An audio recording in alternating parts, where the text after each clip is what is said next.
Hello all, welcome, welcome, welcome. We will get started here in a couple of minutes, so just hang tight. Give everybody a couple of minutes to get on in here. So welcome everybody. As I said, I'll give everybody until about 6:02 to get in the session. Once 6:02 gets around here, then we will go ahead and get started. So thanks in advance for your patience.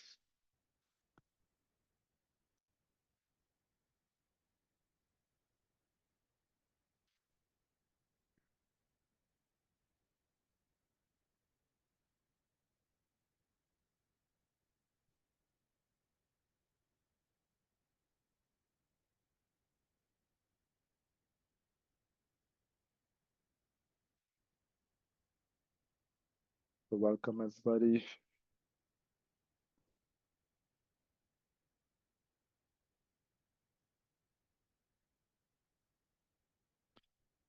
Give everybody some time to get on in the session, and at about 30 seconds or so, we will go ahead and get started.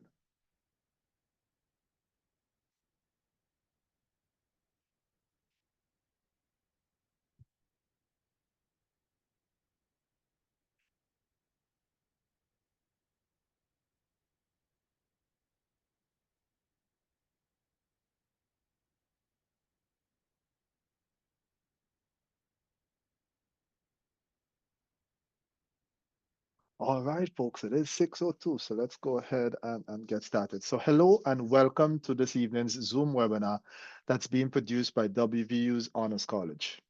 This event is the third and final faculty fellow lecture taking place this fall semester.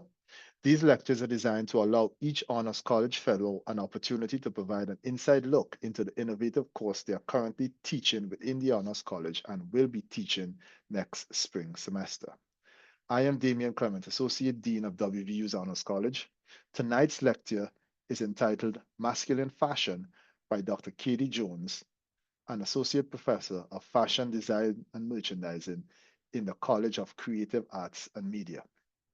We will follow our standard Zoom webinar format for this evening. After the presentation, we will host an open question and answer session.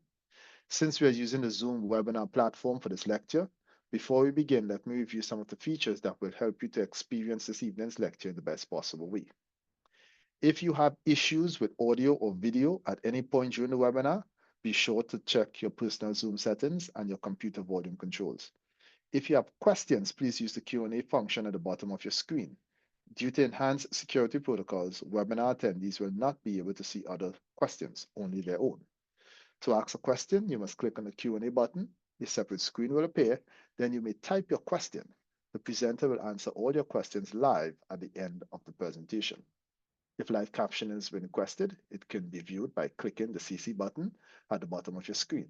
If live captioning was not requested, a captioned version of this recording will be available at honors.wvu.edu.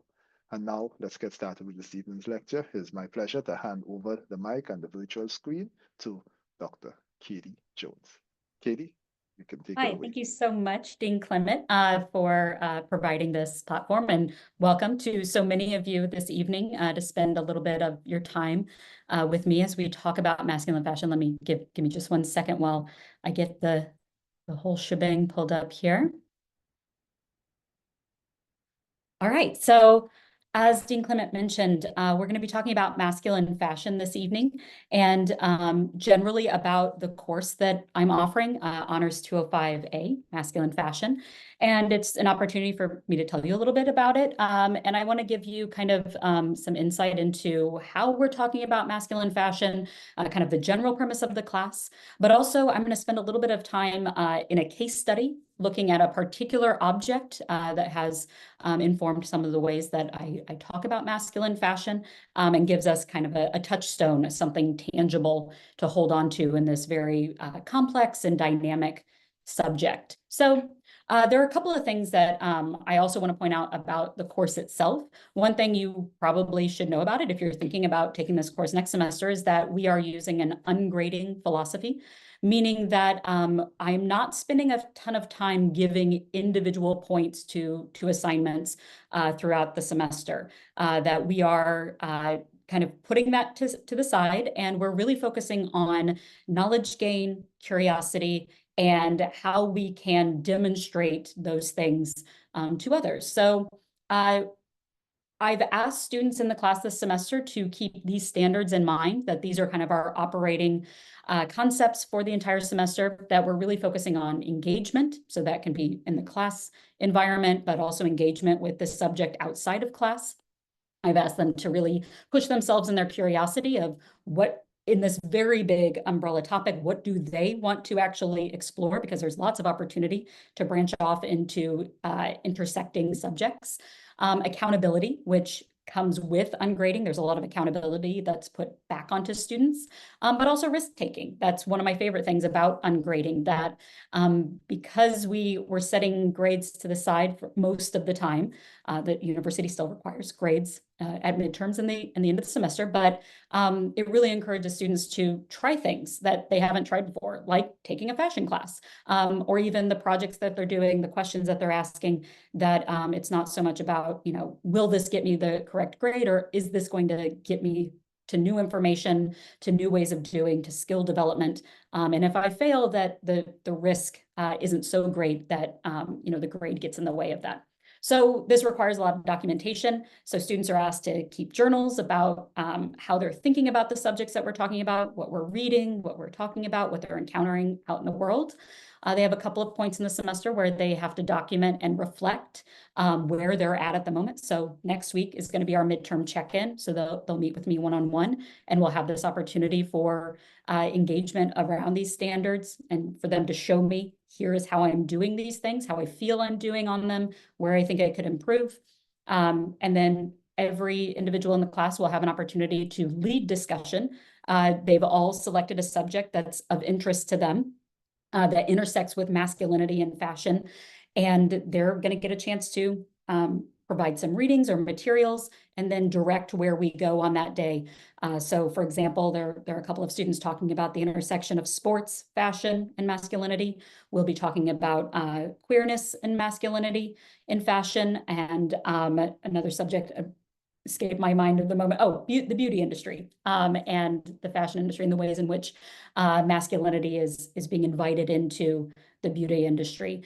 And then everyone will pitch to me a final project that takes them further on their knowledge exploration journey, that gets them somewhere closer to a place of interest for them. So the ungrading part of it is part of why I wanted to be within the honors faculty fellow program as an opportunity to test out this philosophy in the classroom. So in practice, what that actually looks like, it looks like, reading materials, reflecting on those materials and getting our thoughts together, coming to a round table and discussing them, sharing our ideas, sharing our own personal experiences that reflect or challenge the concepts that are being presented. And then, of course, the kind of the cycle continues. The more reflection, more documentation. So it's an iterative process as we go throughout the semester, hopefully building a broader knowledge of this concept of masculinity as it applies to the fashioned body. So what is this? How is this shaping up in this particular class? What are we actually doing? These are the guiding questions of the class. That we take a historical lens, and I'm going to be speaking a little bit about masculinity in a historical context this evening, but we're looking specifically about how and why masculine dress has changed since the 18th century. We explore why the 18th century. That's a kind of a break in time, at least in Western fashion, where men in particular started to turn away from participation in fashion, very overt participation in fashion, and opted for what became the dominant uniform of the industrialized era, the business suit. So the gendering of fashion takes a very rigid break at the 18th century. So we look at that particular happening and what are the implications for later decades. We look at how the American conception and presentation of masculinity compares to other cultures, certainly how we think within our national borders about masculinity is not necessarily how other cultures have thought about masculinity or presented masculinity either through time or within their own spaces. We look at how hegemonic Western masculinity, kind of that default idea of what masculinity is, and how it's been informed by and intersected with sub and countercultures that have pushed against it, challenged it, deconstructed it, put it back together in interesting ways. So we can think about, for example, the punks in the 1970s and how through the youth movement, through their economic position, they were challenging dominant conceptions of what it meant to dress masculine within that era. But ultimately, the main question that guides all of our conversations is, what does it mean to dress masculine today, regardless of your sex classification or your sexuality or your gender identity? Masculinity is this kind of amorphous thing that has symbols and practices and objects associated with it. So how do those things get onto our bodies, and how do we claim masculinity either for ourselves, or how do we attribute that to others? So some assumptions. So these are assumptions. These are the theses that I've presented to the class. They don't necessarily have to agree with them, but it's kind of, again, our assumptions that we're operating with. That gender is something that we do, not something that we are, and is thus socially constructed. So when we're starting from gender as a place as something that we do, we can see particularly how it could be otherwise, that these are ways of putting things onto the body, of presenting the body, of engaging with the world, that have slowly accumulated and have become ways of doing. But it's also something that we have to constantly perform, and through our performance of masculinity, we are potentially also changing it in subtle ways. The other assumption that we're making, and this comes very particularly for me as a dress historian and a fashion culturalist, the assumption that everybody dresses, no matter where you are in time or space. Humans dress their bodies. So everything from putting makeup on, brushing our teeth, to putting clothing onto our bodies, all of this is dress practice, which means this is something that we can explore across cultures. There's a shared element here that allows for these cross-cultural comparisons. So another big assumption that underlines this entire conversation is that dress objects, again, clothing, accessories, those sorts of things, dress practices, things that we do to the body itself, the way we style our hair, for example, and the fashion system, which is its own kind of thing. These aid us in embodying our gender. And these are resources that we can tap into to express our gender to both ourselves and to the outside world. And so masculinity, thus, is a particular form of gendered performance.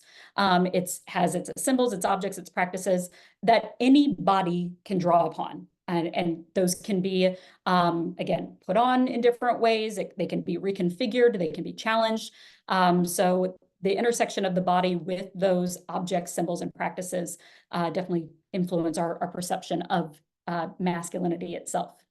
And it's also important to remember that gender is not our only identity, that other aspects of our identities will intersect. So the concept of intersectionality is a big part of our conversations, that your racial identity, your ethnic identity, your religious affiliation, your politics, your economics, all of these things are also going to be intersecting with our concepts of gender, and will also kind of be informing the ways in which we access the symbols, objects, and practices that we put onto our bodies and construct our ideas around masculinity. Okay, so to give some tangibility to this conversation, I wanted to focus in on a particular object that allows us to explore how these things actually manifest in practice. How do our practices, how do our objects actually become gendered? So this stems from a study that I did a couple of years ago when I was working at the University of Missouri to help them recatalog their collection of historic objects. This was an object that I came across. It's a Jean-Paul Gaultier vest, produced around 1992, 1993. And at the time, I was exploring gender as a concept. I'm really interested in power dynamics within the fashion industry, and certainly gender is one of those spaces where we see power dynamics play out. So this vest in particular really caught my eye. So I want to kind of break down how I explored this vest and the ways in which these very kind of philosophical concepts can be made tangible to us when we start studying the actual dress objects that we use to build our gender. So the object itself, any good material culturalist will always start with the object. So that we can start with the material here of what makes this vest interesting. Maybe it's not particularly interesting to you, but I can tell you what makes it interesting to me. That when we encounter it from the front, looks like a standard vest. We would classify it as a vest, and vest isn't really a gendered term. All genders can wear vests. It has, the elements of menswear to it. Fabrics are gendered, trims are gendered. The choices in whether it's textiles, the colors, the trims, the pattern, the fit, these are all subtly embedded in this object. Even the buttons. So a little tidbit, I always like to give little tidbits to walk away with. So a little tidbit about the gendering of clothing. So it has become custom in the Western fashion production system that those garments classified as menswear will always have the buttons on the right side of the body. On women's wear, it's always on the left. There's lots of theories about why that is. But it's become embedded in the system that even which side of the garment the buttons go on comes from a gendered place, and the assumption that once you put buttons on a certain side of the garment, that object is now gendered. And so these decisions add up to one level of gendering that is happening here. But the front is not really what's interesting to me. It's really the back because that's where the party is. So we have this tangle of braids and straps coming down the back. I know it's hard to tell, but the back is cut very low. So if this individual were wearing this vest without a shirt underneath, the part of the back that is often covered on men would be exposed. So the small of the back, the lower shoulder blades would be exposed. So there are theories about erogenous zones, which parts of the body are appropriate to expose depending on your gender identity, which parts of the body we sexualize depending on the gender identity and the sexuality of the individual. And the upper back of male bodies has often been sexualized, but the lower small of the back is less often so. So the back of this garment is already challenging some of our gender assumptions about the relationship of the object to the body. So a couple of other things that I can tell you about the vest because of what's materially in front of us, that it uses menswear sizing. So there's a label on the center front, the left front part of the vest that has the brand label, Jean-Paul Gaultier, and its size 52, which is a European size. It's equivalent to about an American men's 42, if you know suiting sizing. It also is labeled as homme, French for the menswear labels always have homme on it. So Jean-Paul Gaultier homme, so intended for the masculine line that he was presenting at that time. But there are also things that are materially here that added to my interest. The first is that this was an object donated to a historic clothing collection, and it still had its store tags on. So the hang tags that you can see there on the image, they are both a brand tag and a store tag from the store Ultimo, which I'll talk a little bit more about Ultimo in a second. But one particular element that is fascinating to me is the store tag labeled it as a size 2. So already we're potentially working into spaces of ungendering, taking away some of the markers of gender through other signals and other symbols. It also appeared to be altered. It appeared to be a garment that had at some point had the waist taken in, which, you know, bodies come in all shapes and sizes, and we are all able to adapt our clothing to our bodies as needed. But where this garment was taken in possibly seems to have been taken in for smaller waist, potentially for a more feminine body, whether that body identified as a man or a woman, we don't know, because presumably it wasn't worn unless, like perhaps some individuals do, they actually wore the garment but didn't remove the tags. And we also don't know that much about the donor. We do know the person who donated it identified as a woman. She purchased lots of high-end designer items from Ultimo in the early 90s, and this was one of many objects she donated. And there was a mix within her donation of more masculine presenting garments and more feminine presenting garments. So the donor's identity doesn't necessarily help us with the gendering of it. So it might not have ever been worn, so may never actually touched a gendered body, which we'll talk about that in a second. And also that the gender identity of the person who donated it does not necessarily match the gender of the garment itself as it's presented. One quick thing about museum collections, that when objects come in, one of the first things that museum registrars and curators do often is to figure out the gender of the object, because even in our time of kind of trying to challenge the gender binary, the way that objects are sorted and stored within museum collections often are along gender lines. And just like in our retail environments, the proportion of masculine or menswear and feminine or women's wear garments is way skewed towards women's wear. That the number of items that can be classified as menswear just is not very great. So even the rarity of receiving something, whether it was worn by a man or a woman or not, the fact that it's identified as from a menswear line was exciting to expand our collection in that way. Okay, so let's move to a different level of gendering that potentially shapes our understanding of this object in particular, and helps to kind of expand our conversation of how gendering of objects happens at all. So the maker, Jean-Paul Gaultier, may be a designer that you're aware of. He recently retired and he's left his label. He's still kind of in an advisory role as designers are taking their turn, serving as kind of an apprentice role or a guest role under the label. But if you know anything about Jean-Paul Gaultier, he was often introduced in any sort of press about him as an enfant terrible, a person who was challenging in a lot of different ways. That he kind of thumbed his nose at the institution of fashion in lots of different ways, and gender was one way that he liked to kind of push the buttons of the high society that was often attending his shows, because this is the realm of high fashion. These are expensive objects.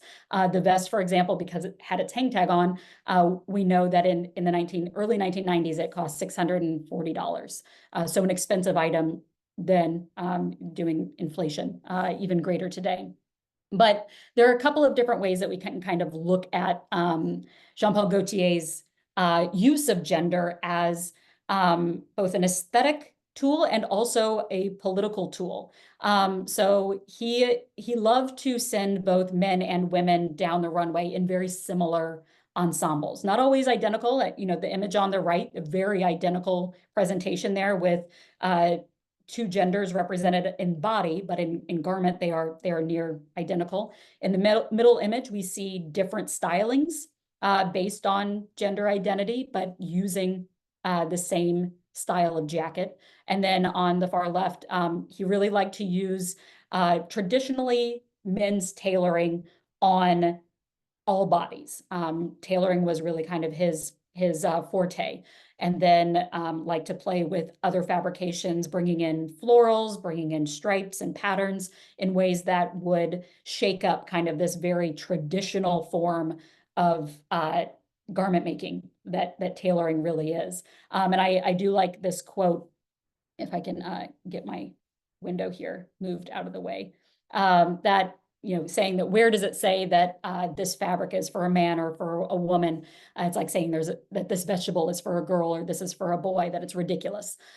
So looking at fabrics, looking at prints, looking at all of those kind of conventions of gendered dressing and throwing them out the window or remixing them and putting them in new ways.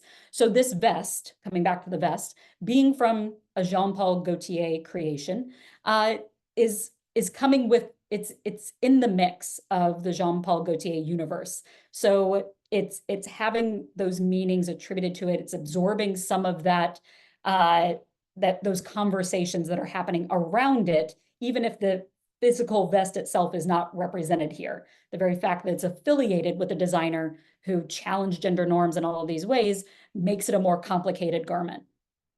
And we can look at how the press talked about Jean-Paul Gaultier and the way that his objects around this time period in the early 90s was presented.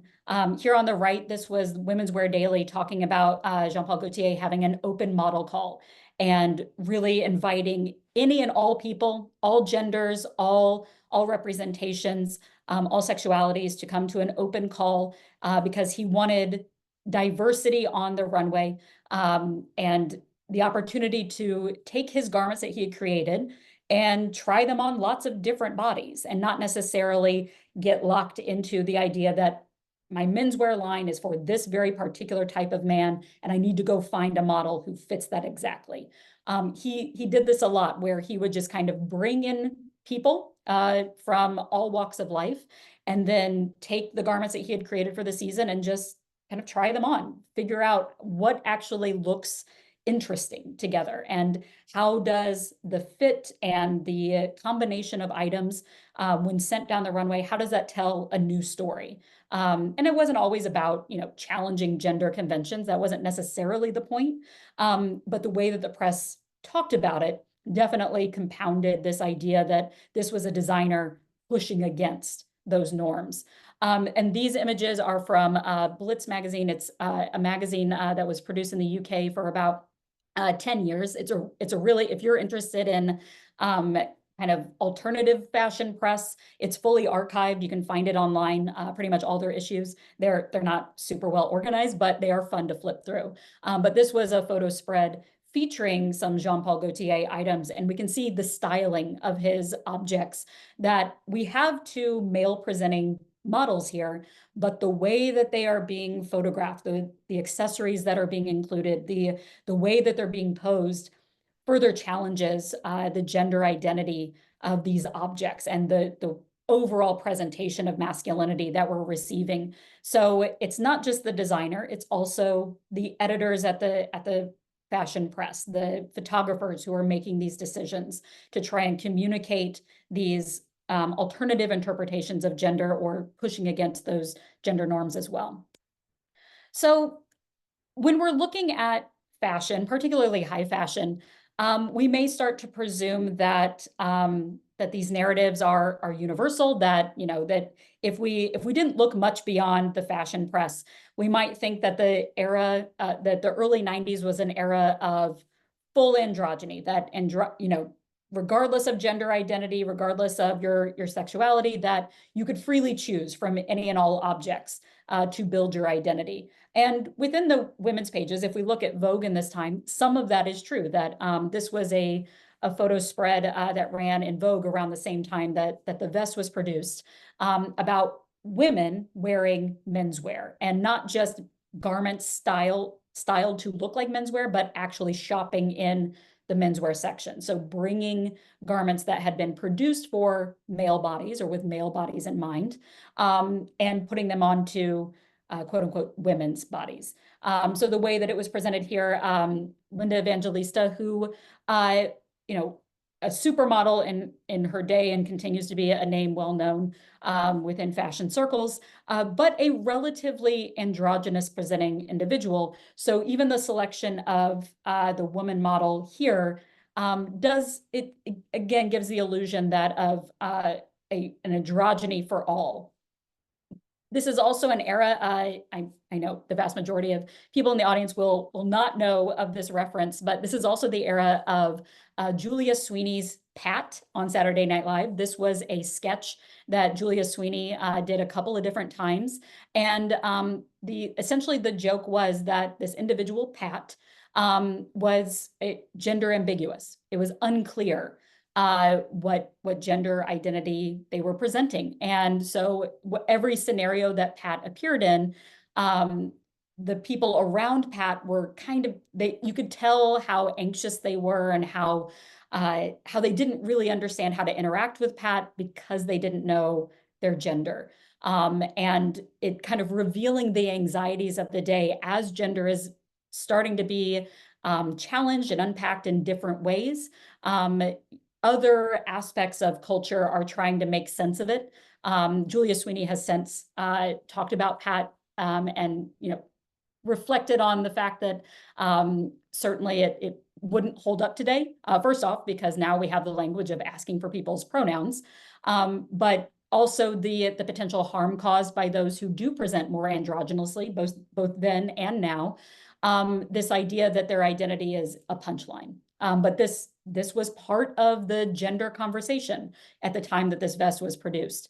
And then, of course, you also have the backlash, which anytime we have a period where gender is being challenged in any way, we often have an almost immediate backlash. So this was an op-ed that was published in the New York Times Magazine, again, right around the period that this vest and these other cultural items are being produced, that took a solid stance against androgyny, pushing against this idea that the gender binary is something that we should do away with, or that should be something we would want to dismantle, that masculinity and femininity are something that we should cherish, in the words of the author, rather than remix or challenge in some way. So I'm going to step into a different level. We often don't really reflect too much on the ways in which our clothes are merchandised and sold to us, how that further influences our reception of the objects as gendered. Think of any store that you might enter to purchase garments today.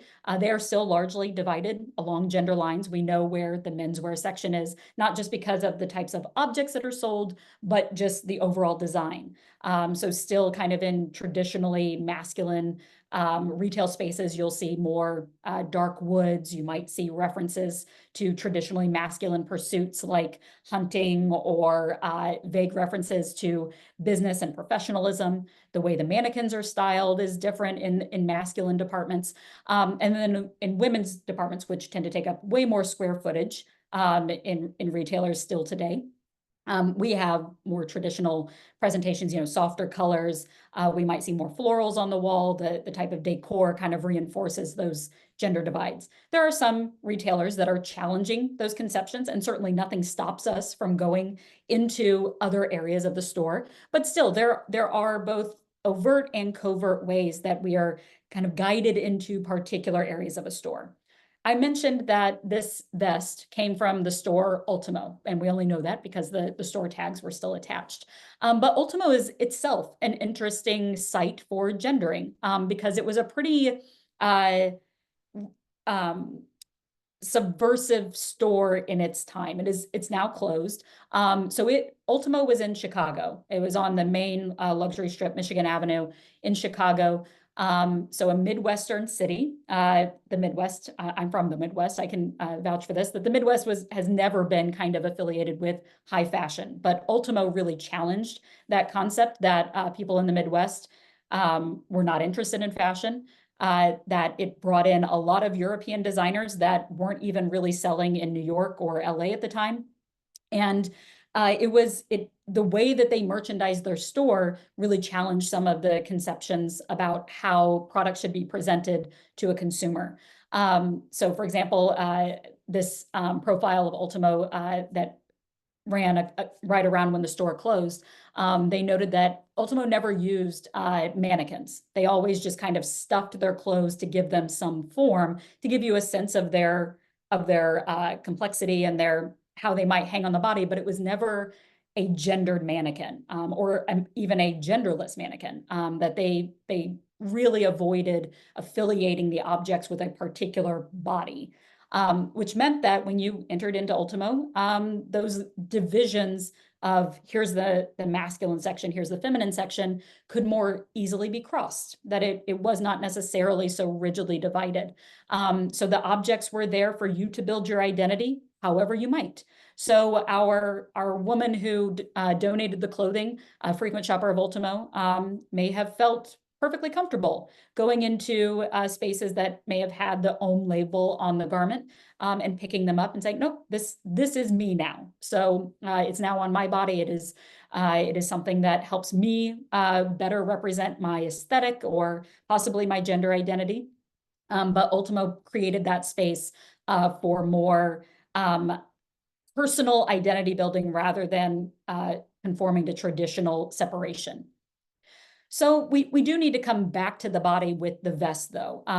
And this is kind of a question without an answer, just kind of to throw it out there, that does an object actually have to touch a body, a gendered body, or an agender body, to be infused with gender? I've pointed out all of the different ways that an object might acquire gender through other practices, from its production to the way that it's presented in the press, to the way that it appears in a retail store. But this object in particular, again, based on the fact that the tags are still there, probably didn't touch a body. So how does that influence how we think about and classify this particular object, knowing that this is an object that is being preserved for posterity to teach others about the history of Jean-Paul Gaultier, the history of 90s fashion, potentially the history of menswear, that this object, having never been worn on a body, is missing one of those key determinants that we often use to decide,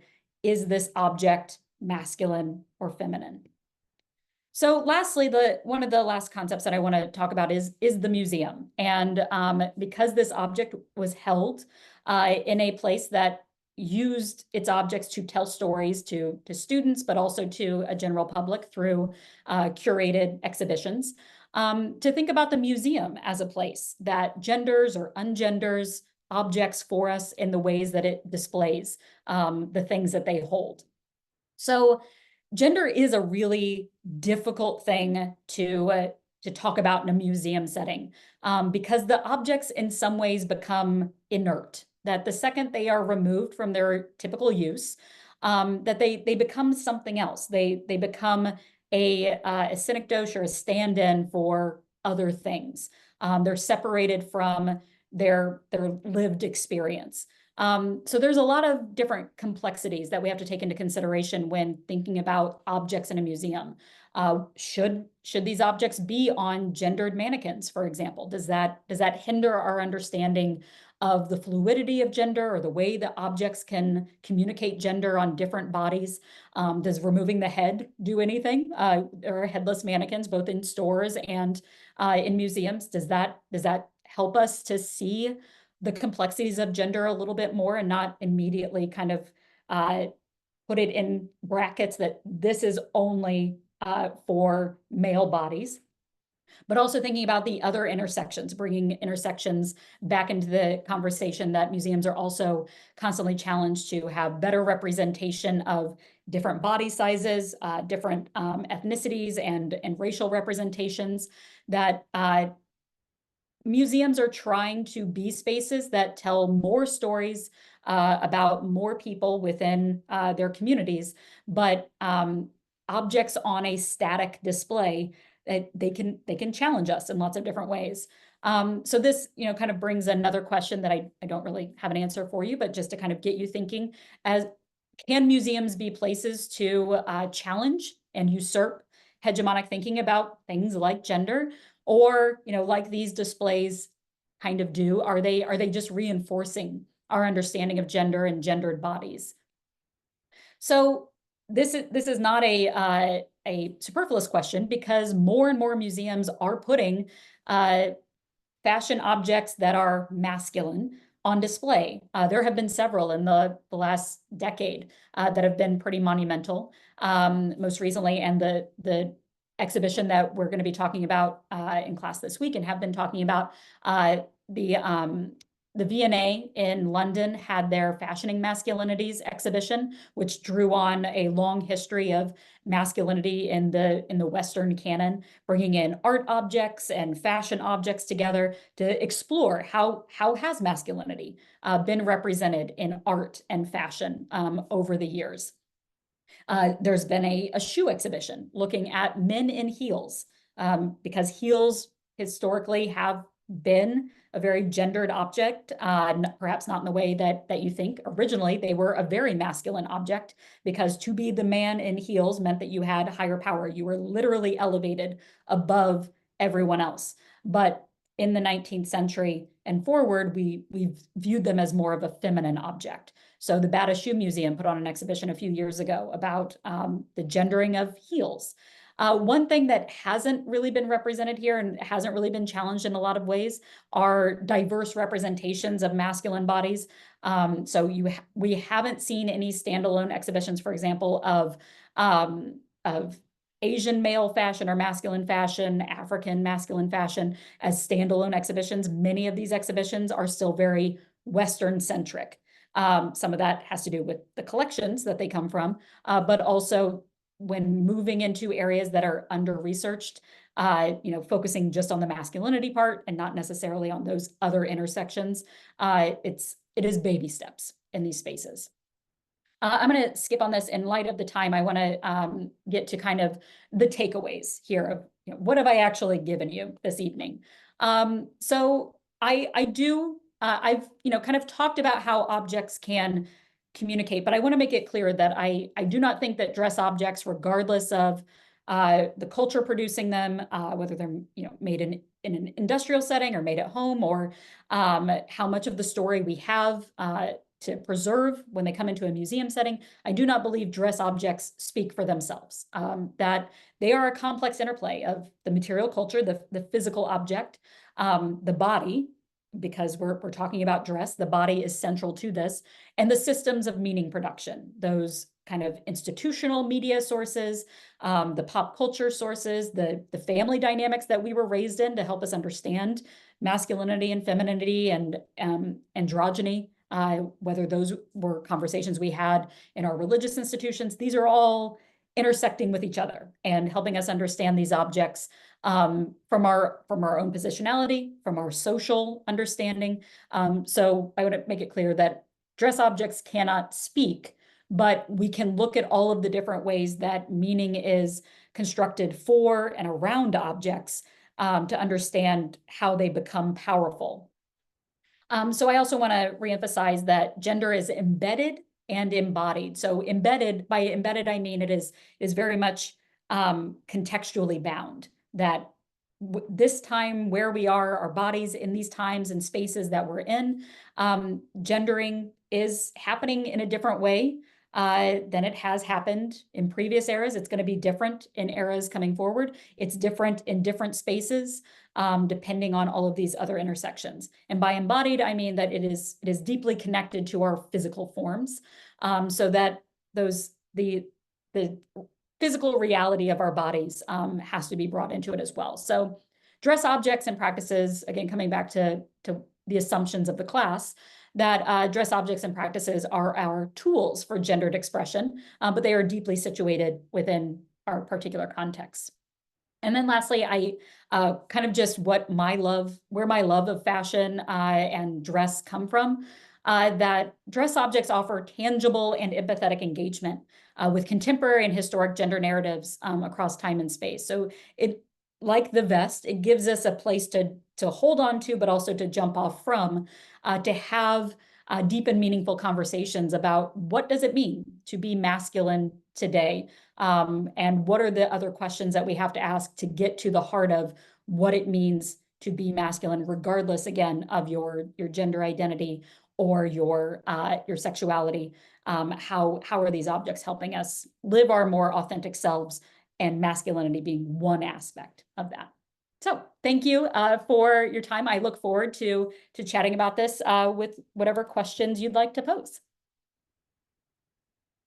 All right, Katie, thank you very much. Very, very insightful. I Learned a few things today. So let's open up the floor for questions. Students, let's see here. Science fiction, I got one question already. Science fiction movies and TV shows since at least the 1960s have often imagined a future where the genders essentially dress the same. Do you see a future maybe in the next 1 to 200 years where the gendered aspect of dress goes away? It's a pretty good question. That is a common trope, whether dystopic or utopian. There often is kind of a subversion of gender distinctions in dress. Um, I I think that it's going to be one of the last dominoes to fall. I mean I don't necessarily take a position one way or another that whether dress should or should not be gendered. I think that that's something that is deeply personal and deeply individual. I think that we will see more and more objects fall under the umbrella of either agendered or androgynous. But I think that would be, we would be hard pressed to see a time where everything, all of our gendered practices, all of our gendered object, or what is now gendered objects and practices, that those labels entirely go away. I think that that it's too embedded and ingrained in our language, in our social practices, for that to just entirely Well, wait. disappear. It's a good. Now, another question here. Are there any benefits to having gendered clothing in today's society? Benefits, I think again, because gender is deeply personal, it's, gender is social, but it's also deeply personal. So I think, yeah, that for people to, it's one incredibly important aspect of our identity. Many of us perhaps take it for granted, take our gender identity for granted. But it is one of those deeply ingrained aspects of our identity that manifests on our body in lots of different ways. And people feel their more authentic selves when they are able to take objects that align with their gender expression. So, if you spend any time in gender theory classes, we can talk about sex classification, gender identity, gender expression, sexuality as all different spectrums that we understand. And wherever you fall on those spectrums, you may have different objects that help you express your identity in different ways. And maybe day to day, you might even change up. Maybe you're more masculine presenting one day, more feminine presenting the other. That there's also a play element to it. So I think what I'm really excited about is that men are being invited to play with their gender expression more, that there is opportunity for men to come back into the sandbox essentially and start playing with dress objects in ways that perhaps they haven't felt invited to in previous eras. So if that helps you live a more authentic life, then absolutely. I think that's something that is to be celebrated. Nice. Question for you. Do you believe that there are any clothing types that will become agender or vice versa? Well, the skirt is close. If Really? we think of the kilt, Yeah. and historically, most cultures have a non-bifurcated, that's the kind of the scientific term of a single tube that both legs are in, rather than pants, which are bifurcated. That skirts appear in pretty much all cultures, the bottom half of the body being encased in a tube. Whether pants are worn underneath that skirt, that's geography dependent, that's climate dependent, it's cultural dependent. But yeah, I mean, technically skirts are genderless.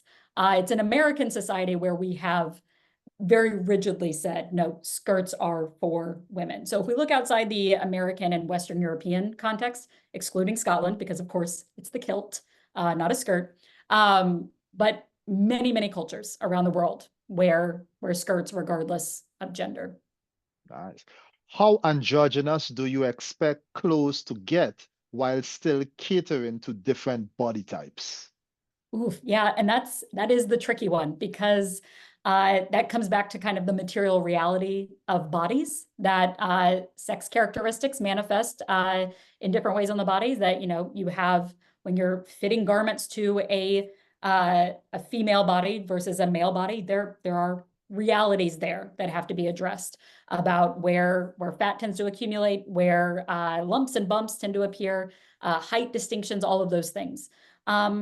But I mean, I think first we have to address the size inclusivity within gendered objects that both in men's and women's wear, we're not all that inclusive on different body shapes. So we would have to first tackle that before we got into space of androgynous clothing also having that same sort of inclusivity, because we also don't want to get to a space where androgyny just means cloaking the body, which sometimes that is what we mean, that it just cloaks the body entirely, which that is a form of androgyny. But maybe there are other ways to explore ungendering while also being size inclusive. But it is a pressing problem in menswear and women's wear, and certainly in androgynous dressing. Okay. How does or should the socially accepted style play into what we wear day to day as a student at WVU? That is an interesting question. We technically do not have a dress code. That there's you may be encouraged to wear professional clothing, whatever that means within your field on days that you present. But yeah, I think that the average college student today is probably as free as they've ever been to put what they like on their body. Granted, we never dress our bodies without the possibility of consequence, that we may feel free to choose from what's available in the marketplace. But there's always risk in how the world encounters us.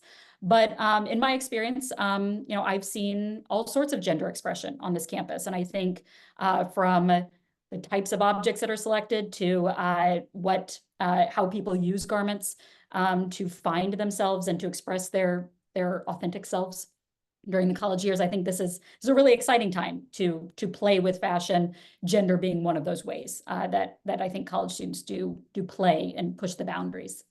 Okay. Really good one here, I think. Clothing doesn't determine gender, but do you think it can affirm gender in our society then?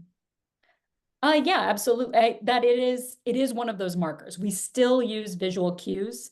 So to go back to the example of Julia Sweeney's Pat character, the fact that nothing that Pat was presenting, from the name to the physical manifestation, perfectly landed them in one category or another. The anxiety that we feel when we can't successfully gender someone, that is an anxiety people feel, because think of all of the other ways that our interactions might change depending on gender identity, the pronouns that we use, the way that we engage with that individual, whether we offer a handshake or feel comfortable hugging someone, may be dependent on if we can properly assess their gender identity. So affirming gender for yourself, that's one process, but it being affirmed by others is a different process. And I think that's where our attention is right now, that the conversation about people being able to freely build their gender identity as they so choose, that's a pretty open conversation. And I think you're seeing a lot of people move into spaces that they otherwise would not have moved into with their gender expression. But the acceptance of those less categorical ways of expression, the kind of moving into the binary, not perfectly feminine or perfectly masculine, that's where you're seeing the tension for those people who do want pretty rigid categories. So that's kind of where we're at right now. The individual expression being really, really important to us, but it's butting up against kind of that hegemonic gender distinction. Do you think masculine fashion is diverse enough in representing different body types and identities? Not at all. That again, we've had plus size movements within women's wear. I mean, limited. We can acknowledge that there's limited inclusion of different body types within the women's side, but on the men's side, it's even worse. So another little factoid to leave with you: the men's suit, which has been perfected for pretty much 300 years, it is engineered to essentially force a male body into the inverted triangle ideal, to broad shoulders, narrow waist, long legs, that all of the elements of the men's suit, when properly fitted, regardless of the body underneath, that is the ideal it's trying to achieve. But it requires custom tailoring. So that there's an added expense. There's the added investment in suiting materials, which tend to be more expensive than other materials. So as in terms of inclusivity, in terms of bodies, it is still pretty much rigidly working around that inverted triangle ideal. We've had the dad bod, we've had, kind of these other ways of opening up body representation in masculinity, but largely that's been kind of either in a subcultural space or on the high fashion runways. Okay. Do you believe that certain types of clothing better suit different situations? For example, a politician who identifies as female might wear dresses to some events, but might wear a suit to another event. Yeah, and I think we are in an election year, and already we've had multiple stories about candidates and what they're electing to wear. When Kamala Harris appeared on the DNC stage in a beige suit, even the brand was discussed. And the New York Times actually very self-consciously talked about why they were talking about clothing, that they knew that, okay, it's a female candidate, to talk about her appearance may seem frivolous, but here's why it matters, that this is still something that we use to evaluate the competence and potential success of politicians of all gender identities. But female politicians in particular have had to kind of walk that line of how feminine or how masculine, that it's been a pretty delicate balance, that to appear too feminine may alienate some viewers who see femininity as a weakness. To appear too masculine may appear too much as a masquerade, as something, pretending that she is something that she's not. So that delicate balance of femininity and masculinity within politics, that is still something that we're seeing play out on a live stage right now. Right. Do you think that workwear provides influence on how we view certain clothing based on who we typically see in these jobs? Oh, for sure. Great question. So I think menswear in particular has been heavily influenced by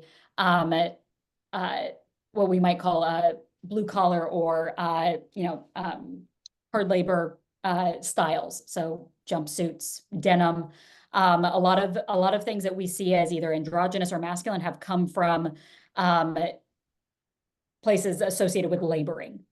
So definitely types of jobs have their uniforms. The business suit, it's right there in the name, kind of affiliated with politics and power, and women having to had been encouraged and have been encouraged to adopt some of those tropes onto their own bodies so that they could be accepted into traditionally masculine spaces.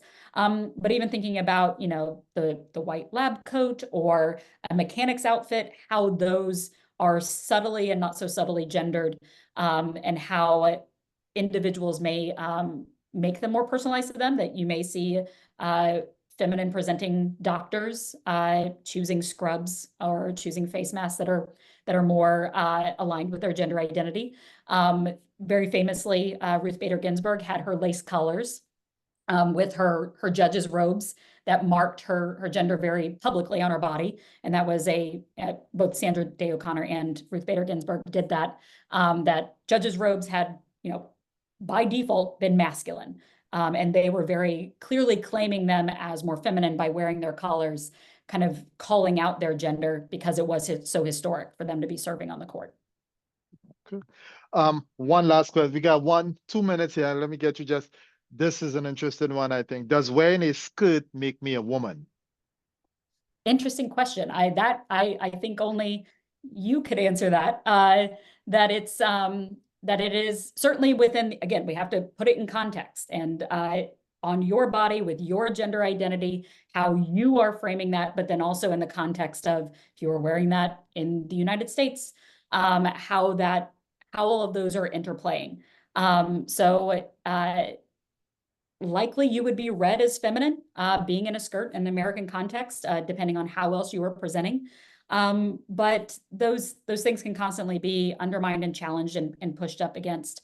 That we accept the skirt as feminine because it's kind of it's been framed over so many decades to us as feminine. But again, as I pointed out, it has not necessarily always been a feminine object. So I think gender expression is many objects, many practices, many aspects of personal identity and our engagement in our social environments. All of these things are working together, that it can never be boiled down to I wear high heels, or I wear lipstick, or I wear a fitted jacket that's made of wool suiting material, that it's never going to live in any one object, that it's all head to toe, inside and out, a constant performance. Okay, Katie. Well, thank you very much. It is at that time now, 7 o'clock. So we appreciate the opportunity to visit with you this evening. If anyone has any questions about the course, please feel free to reach out to Dr. Jones at catherine.jones@mail.wvu.edu. An archived version of this webinar will be available later on the Honors College website. Thank you for spending your evening with us. And Katie, thank you very much. This is very awesome. Everyone, have a good evening. Thank you. Thanks so much. Bye. Okay. Yep. Bye-bye.